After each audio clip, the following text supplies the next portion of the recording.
Di kimia organik biasanya lone pairs tidak diikutsertakan dalam suatu gambar molekul organik.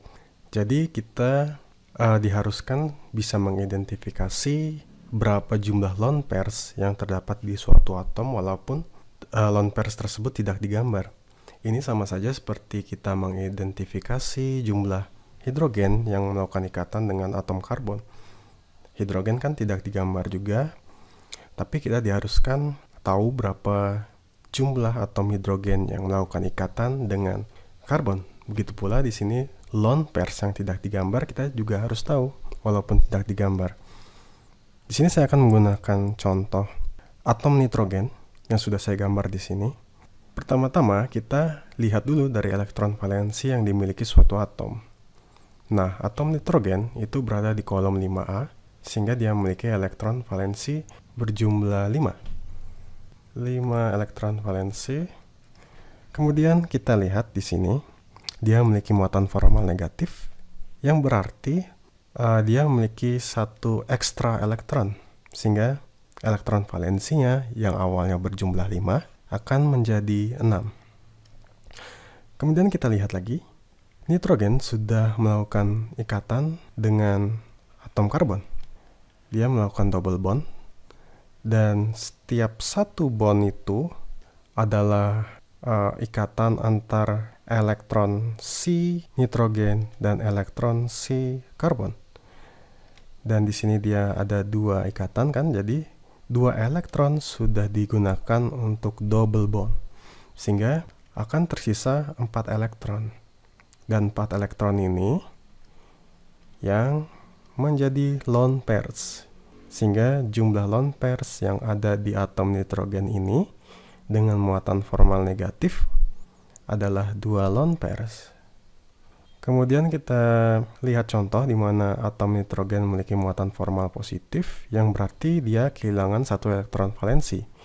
Dari yang awalnya 5 elektron valensi, dia akan menjadi 4 elektron valensi. 2 elektron sudah melakukan ikatan dengan karbon, dan berarti sisa 2 elektron yang tidak melakukan ikatan. Dan 2 elektron itu akan menjadi lone pairs. Dan kita tahu akhirnya bahwa di nitrogen ini yang memiliki muatan formal positif memiliki 1 lone pairs.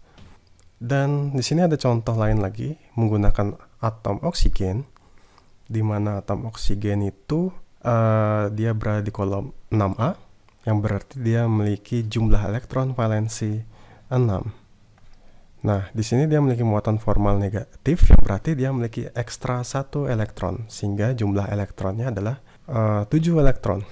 1 elektron sudah melakukan ikatan dengan karbon, berarti sisa 6 elektron. 6 elektron ini akan menjadi 3 lone pairs. Ya, 1 lone pairs berisi 2 elektron, sehingga dia memiliki total jumlah 3 lone pairs. Oke, jadi kita review lagi langkah-langkah yang harus kita lakukan untuk mengidentifikasi jumlah lone pairs dari suatu atom. Pertama, kita lihat tabel periodik.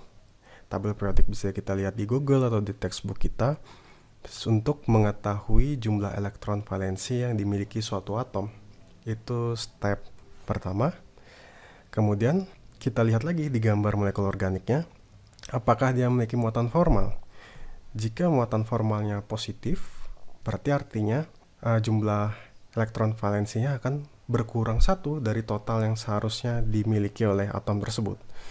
Nah, kebalikannya, jika muatannya negatif, berarti artinya dia memiliki 1 ekstra elektron yang terdapat di elektron valensi. Nah, kemudian saat kita sudah mengetahui berapa total jumlah elektron valensi ya, maka kita bisa gunakan jumlah tersebut untuk mengetahui lone pairs atau jumlah lone pairs yang terdapat di atom tersebut. Walaupun menghitung dan menentukan jumlah lone pairs itu adalah hal yang penting, tapi hal yang lebih penting adalah ketika kita mencapai suatu titik di mana kita tidak perlu lagi menghitung lone pair tersebut. Because hey, it wastes time. Sehingga kita harus terbiasa dengan situasi yang akan kita temui ke depannya di kimia organik. Baik, jadi di sini ada contoh yang sudah saya gambar. gambar warna biru di sini yang biasanya kita temukan di textbook kimia organik. Di situ ada atom oksigen yang dimana sebenarnya terdapat lone pair di situ, tapi dia tidak digambar. Dan gambar yang ada di kanan warna orange tua ya, ini adalah mental image kita yang kita lihat di otak kita. Kita secara otomatis membayangkan lone pairs di atom oksigen tersebut walaupun dia tidak digambar.